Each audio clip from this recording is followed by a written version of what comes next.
Oi, gente, tudo bom? Esse é o Clube das Quartas-Feiras e hoje eu vou falar sobre o método psicanalítico de Freud de 1904. Esse trabalho aqui de Freud começa falando sobre o método da psicanálise, né? Então, inicialmente era utilizado o método da catarse, que o Freud elencou lá nos estudos da histeria junto com o Joseph Breuer. E aí era Breuer que usava da hipnose, da catarse, o que viria a ser esse método catártico, né? Então, a catarse era uma forma de liberar tudo aquilo que estava reprimido, ou sensação de alívio causado por uma consciência dos sentimentos ou traumas anteriormente reprimidos. Então, liberava-se de que maneira? Com o uso da hipnose. E aí, assim, inicialmente Freud começou a utilizar com os seus pacientes esse método catártico, né? E aí, no caso da Lucy R., que está aqui no meu canal, a gente fica sabendo que ele tinha uma certa dificuldade em utilizar da hipnose porque as pessoas não eram, todas elas, como se achava, hipnotizáveis. E aí o Freud ficava numa situação que ele considerava embaraçosa porque a pessoa falava assim, mas eu não estou dormindo. E aí ele tentava ir adaptando essa técnica, usava a pressão das mãos e tal, até que ele acabou abandonando de vez a técnica da hipnose. Ao utilizarem-se dessa técnica da hipnose, o que eles achavam, né? O que o Joseph Breuer e o Freud achavam inicialmente? Que todos os pacientes seriam hipnotizáveis, e aí, através dessa técnica, ocorria uma ampliação da consciência, em que se buscava onde que estavam esses sintomas, e então elucidavam esses sintomas.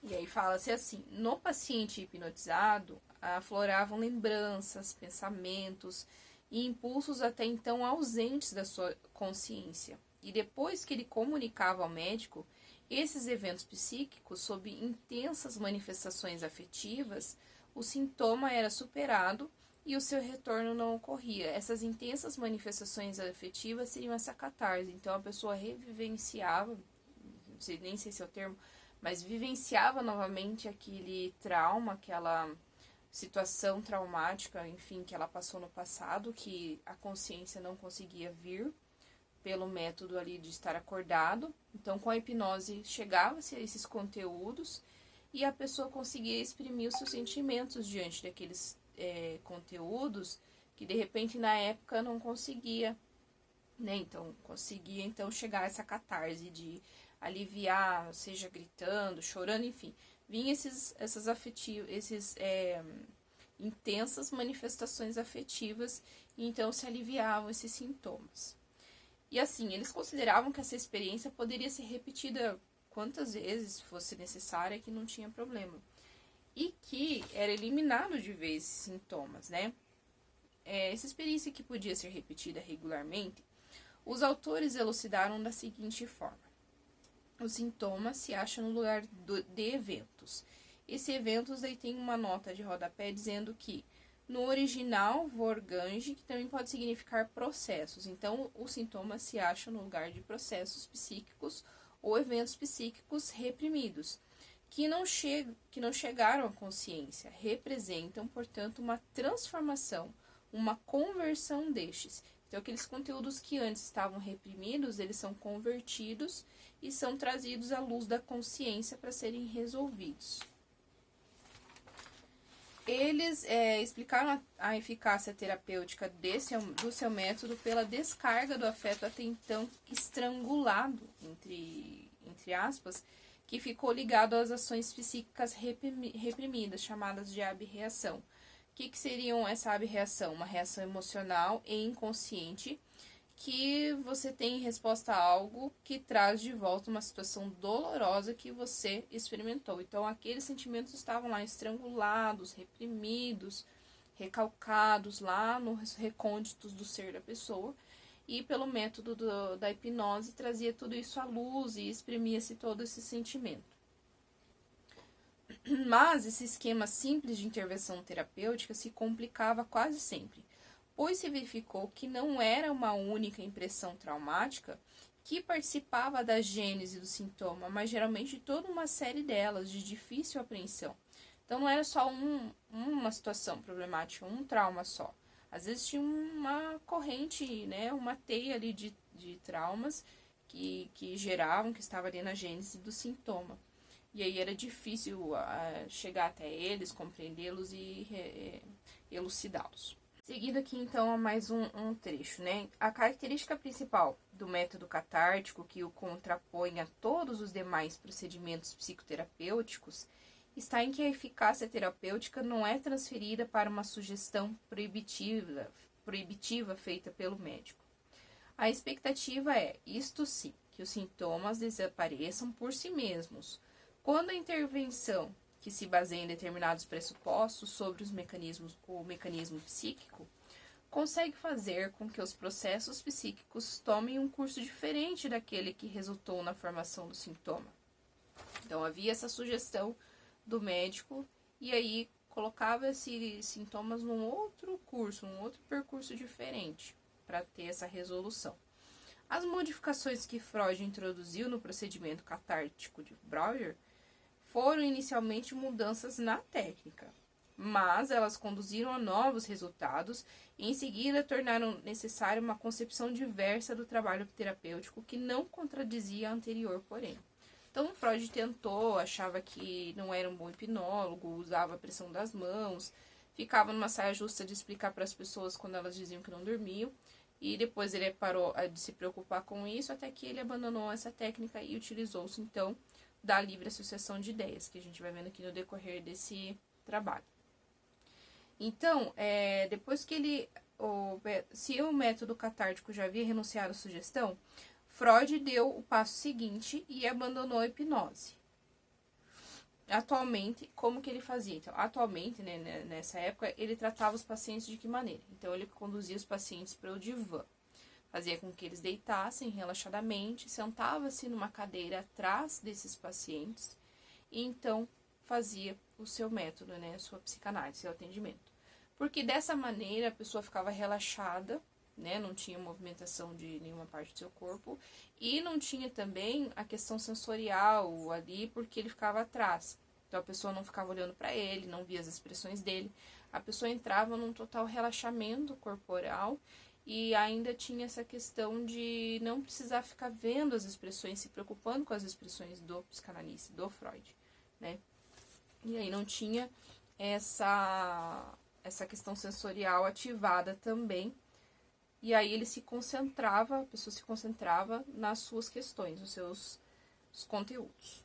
Aqui é falado sobre ser ou não ser hipnotizável, né? Como se sabe, ser ou não hipnotizado depende da vontade do paciente. Não obstante toda a habilidade do médico, e muitos indivíduos neuróticos não podem ser hipnotizados com nenhum procedimento.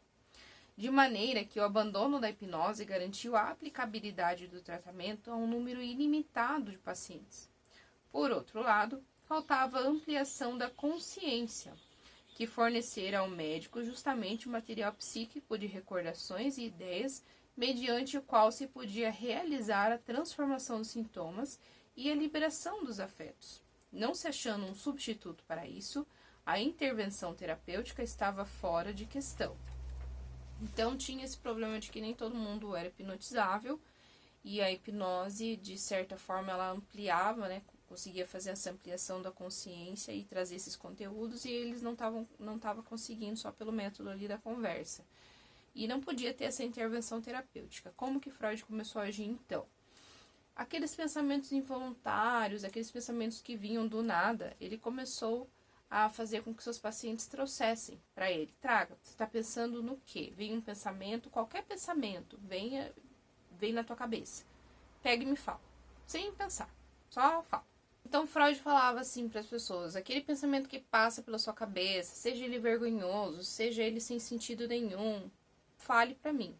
Né? E aí começava essa questão da livre associação, sem julgamento ali da análise. Ao procurar reunir esse material normalmente negligenciado, que as pessoas falavam assim, sem importância esse pensamento que eu tive, e aquilo que foi então negligenciado, Freud fez as observações que se tornaram decisivas para toda a sua concepção. Aparecem lacunas na recordação do paciente. Quando o paciente começava a falar da sua trajetória de vida ali para Freud, ele começou a perceber que haviam certas lacunas de de tempo, lacunas de memórias, lacunas de alguns fatos que aconteciam que a pessoa não lembrava. Então ficava uma história cheia de lacunas, cheia de espacinhos ali para preencher durante a fala da pessoa. Aí ele ainda fala aqui no estudo: não existe caso clínico neurótico sem amnésia de alguma espécie. Se instamos o narrador a preencher essas lacunas da memória com maior esforço da atenção, notamos que os pensamentos que então lhe ocorrem são rechaçados com todos os recursos da crítica, até que ele sente um franco mal-estar quando a recordação se apresenta de fato. Dessa experiência, então, Freud concluiu que as amnésias são resultados de um processo que ele denominou de repressão, cujo motivo enxergou em sensações de desprazer. As forças psíquicas que provocaram essa repressão são percebidas, segundo ele, na resistência que surge contra a recuperação da lembrança. Você não vai lembrar desse fato. Vou trazer o mecanismo da resistência e você vai repreender esse pensamento que veio aí na tua cabeça quando você está falando lá dos seus 5 anos ou dos seus 9 anos, que você morava lá com seu pai e com sua mãe, e tem um fato lá que eu vou... o seu inconsciente vai falar, não, aqui eu vou segurar, aqui você não vai falar. Aí vem um pensamento daquele período. E aí a pessoa não falava, né? Era repreendia esse pensamento, né? Era resistente a esse pensamento vir. E aí Freud falava, não, fala. Vem um pensamento, uma coisa que você acha que não tem nada a ver, pega e fala pra mim. Esse fator de resistência tornou-se um dos fundamentos da sua teoria. Os pensamentos espontâneos, que costumam ser dispensados com todo tipo de pretextos, como aqueles mencionados anteriormente, Freud os vê como derivados dos produtos psíquicos reprimidos, os pensamentos e impulsos, como deformações desses em virtude da resistência que existe à sua reprodução. Quanto maior a resistência, mais ampla é a deformação. Nessa relação dos pensamentos não intencionais com o material psíquico reprimido é que reside o seu valor para a técnica terapêutica. Quando se tem um procedimento que possibilita chegar ao material reprimido, partindo dos pensamentos espontâneos, ao material deformado, partindo das deformações, pode se tornar acessível à consciência, mesmo sem hipnose, o que antes era inconsciente na vida psíquica. Então, traz essa explicação nesse trecho aqui. Mesmo sem o método de hipnose, então, Freud achou que, mas tem outro caminho para eu chegar a essa ampliação da consciência e chegar a esses conteúdos do inconsciente. Então, quando ele fala, tem lacunas na fala dele, vem algum pensamento, alguma coisa na cabeça naquele momento da fala, é aqui que eu vou preencher. É aqui que eu tenho acesso ao inconsciente. Com base nisso, Freud desenvolveu uma arte da interpretação. Como que é essa arte da interpretação? Tem a tarefa de, por assim dizer, extrair do mineral bruto das ideias não intencionais o metal dos pensamentos reprimidos. Eu não queria pensar isso, não quis dizer isso. Aí vem os atos falhos, né, os xixes, tô brincando, imagina. Os sonhos que trazem esses conteúdos reprimidos. E foi aí que o Freud falou, é por aqui que eu consigo esse caminho. Tem outro trajeto para esse inconsciente também. Os lapsos de fala, né? Esqueci o que eu ia falar. Tudo isso são os mecanismos que o Freud vai usando, são as pistas que ele vai pegando no caminho para a interpretação do inconsciente do analisando. Aqui esse trabalho segue dizendo que até então Freud ainda não tinha publicado os detalhes dessa técnica de interpretação até então. Daí fala assim, os detalhes dessa técnica de interpretação ou tradução ainda não foram publicados por Freud. São, como ele indicou, uma série de regras obtidas empiricamente de como o material inconsciente pode ser construído a partir dos pensamentos espontâneos, instruções sobre como entender o fato de os pensamentos não ocorrerem e observações sobre as resistências típicas mais importantes que se apresentam no curso de um tratamento desses. Aí ele fala sobre o livro Interpretação dos Sonhos, que foi publicado em 1900, que pode ser visto como um precursor de tal introdução a essa técnica utilizada então por Freud. Talvez se conclua dessas indicações sobre a técnica do método psicanalítico que o seu inventor, Freud, no caso, que o seu inventor submeteu-se a um esforço inútil e fez mal em abandonar o não tão complicado procedimento hipnótico. Mas, por um lado, a técnica psicanalítica é bem mais fácil de se praticar, uma vez aprendida, do que parece por uma descrição. Por outro lado, nenhum outro caminho leva à meta desejada, de maneira que o caminho trabalhoso ainda é o mais curto. A objeção que fazemos à hipnose é que ela encobre a resistência. Desse modo, interdita ao médico a visão do jogo das forças psíquicas, mas ela não acaba com a resistência, apenas a evita, e por isso proporciona informações incompletas e sucessos transitórios. Então, aquilo que eles achavam assim, não, a hipnose é perfeita, você vai lá, você consegue fazer com que a pessoa fique no estado de inconsciente, a gente vai conduzindo por meio da sugestão, ela vai falando onde é que tá, né, tal coisa, tal situação. Chega aquela situação, resolve o problema. Não resolve, porque ela só encobriria, a hipnose, ela faria o papel de encobrir ou desviar-se da resistência, tá lá no caminho, a resistência tá aqui, dá licença que eu vou passar por você. Passa por essa resistência e mais ou menos resolve ali por enquanto. Por enquanto eu vou resolver esse sintoma. Mas daqui a pouco esse sintoma não tá mais aqui, tá em outro lugar. Porque aquela resistência tornou-se mais forte, ela se esconde um pouco, tô curado, tá tudo bem. Mas daqui a pouco ela voltava com mais intensidade em outro lugar. Então não havia uma cura plena daquela hipnose. Não havia uma cura plena causada pela hipnose, então. Aí a tarefa do tratamento psicanalítico é remover as amnésias. Quando todas as lacunas de recordação são preenchidas, todos os produtos misteriosos da vida psíquica são elucidados. Torna-se impossível o prosseguimento ou mesmo a renovação da doença. Então começou a ter essa conclusão do método aí da livre associação de ideias. Então o paciente chega até mim, conta os seus fatos, sua história está assim, cronologicamente, não tem nenhum sentido. E além de nem sentido, não tem várias lacunas de que, eu esqueci, não lembro do que aconteceu. À medida que aquilo vai sendo preenchido, é que acontece, então, efetivamente, não efetivamente uma cura, mas que, assim, a doença não viria a acontecer de novo. Seria mais eficiente que o método da hipnose. Essa pré-condição pode ser formulada de outra maneira. Todas as repressões devem ser desfeitas. O estado psíquico é, então, o mesmo daquele em que todas as amnésias são preenchidas. Há esta outra formulação mais ampla. A questão é tornar o inconsciente acessível à consciência, o que sucede pela superação das resistências. Então, as resistências não vão ser mais encobertas e desviadas, vão ser, então, superadas por esse método. Não se pode esquecer, porém, que esse estado ideal não existe tampouco na pessoa normal, e que raramente se consegue levar o tratamento a esse ponto.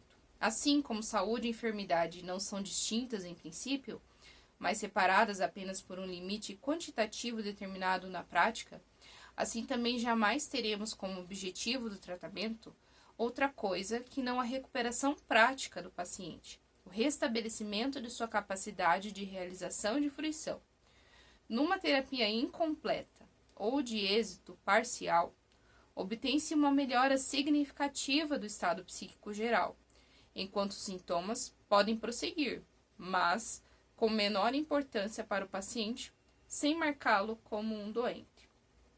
Então, aqui pode, explica nessa parte que quando há essa terapia incompleta ou parcial, os sintomas dão uma diminuída, não tem mais aquela força que tinham antes, aquela importância que o qualificava como um doente. Ele consegue ter uma vida, uma vivência normal, com aquilo ali abafado, aquilo ali silenciado dentro dele.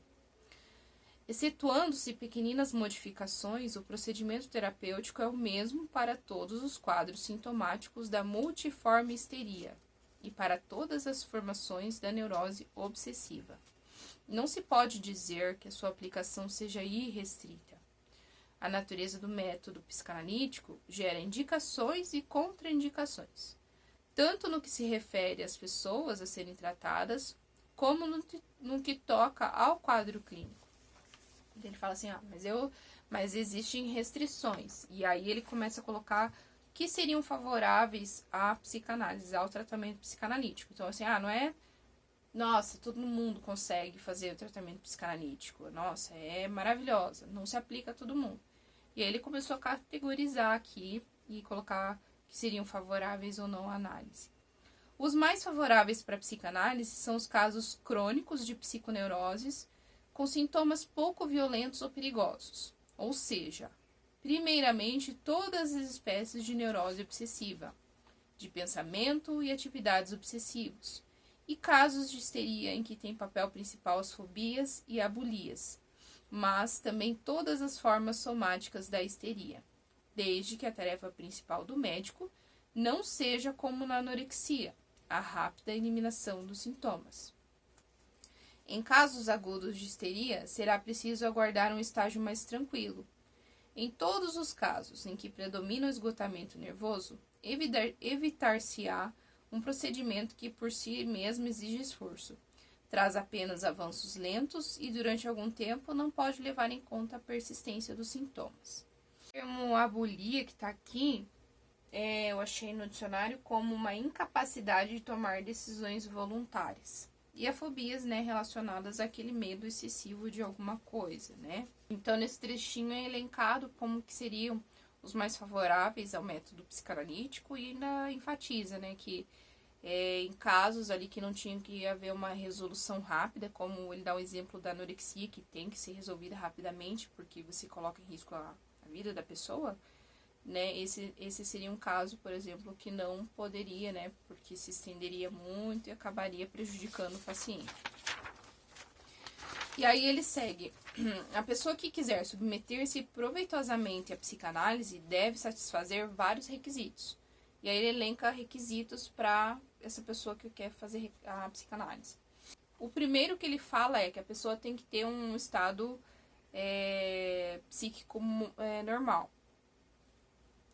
Porque ele diz assim, que em períodos de confusão ou de depressão melancólica, não se consegue fazer o método psicanalítico. Aí fala na sequência que requer-se da pessoa uma medida de inteligência natural e de desenvolvimento ético. Nesse quesito que ele fala da inteligência, Freud não está se referindo a um QI aí elevado, uma pessoa inteligentíssima, E ele ainda fala dessa questão ética. Então, que a pessoa tenha esse desenvolvimento, essa medida de inteligência natural, possa fluir ali nas suas ideias, compreender essas trocas que haveriam de acontecer ali na clínica, e um desenvolvimento ético, porque ele fala que os indivíduos sem valor ético, logo o médico perderia o interesse, que esse interesse faz com que se aprofunde nessa vida psíquica do paciente. Então, se tivesse deformações do caráter, durante a terapia, fontes de resistência seriam dificilmente superáveis. Outra coisa que ele elenca na sequência é o limite de idade ali. Então, ele diz que uma idade próxima dos 50 anos criariam condições desfavoráveis para a psicanálise. Isso, dentro desse trabalho, Freud ele fala, Por que ele diz isso? Porque a massa do material psíquico já não poderia mais ser dominada, o tempo necessário para a recuperação se tornaria muito longo, e a capacidade de desfazer os processos psíquicos começaria a fraquejar. Aí por isso que ele diz, a partir dessa idade já não seria favorável atender as pessoas. Apesar de todas essas restrições, o número de pessoas aptas a fazer psicanálise é muito grande. E a ampliação do nosso conhecimento terapêutico mediante esse procedimento é, segundo Freud, bastante considerável. Freud requer períodos longos de 6 meses a 3 anos para um tratamento efetivo. Mas ele informa que até hoje, graças a circunstâncias diversas, que facilmente podem ser imaginadas, só pôde experimentar seu tratamento em casos graves em pessoas adoecidas havia muitos anos e incapacitadas para a vida, que desiludidas de todos os tratamentos, buscaram como que um último refúgio em seu procedimento novo e muito questionado. Em casos de doença mais leve, a duração do tratamento seria bem mais curta, e se obteria uma grande vantagem em termos de prevenção futura. No mínimo 6 meses a 3 anos, e aí se a pessoa tivesse uma situação de uma doença leve ali, poderia durar um período mais curto e conseguiria até chegar a uma prevenção futura de outras doenças. Gente, seria isso então o vídeo de hoje. Falamos sobre o método psicanalítico de Freud, artigo de 1904. Espero muito que vocês tenham gostado. Se inscrevam no meu canal se vocês gostaram. Deixem seu like e até o próximo vídeo. Tchau!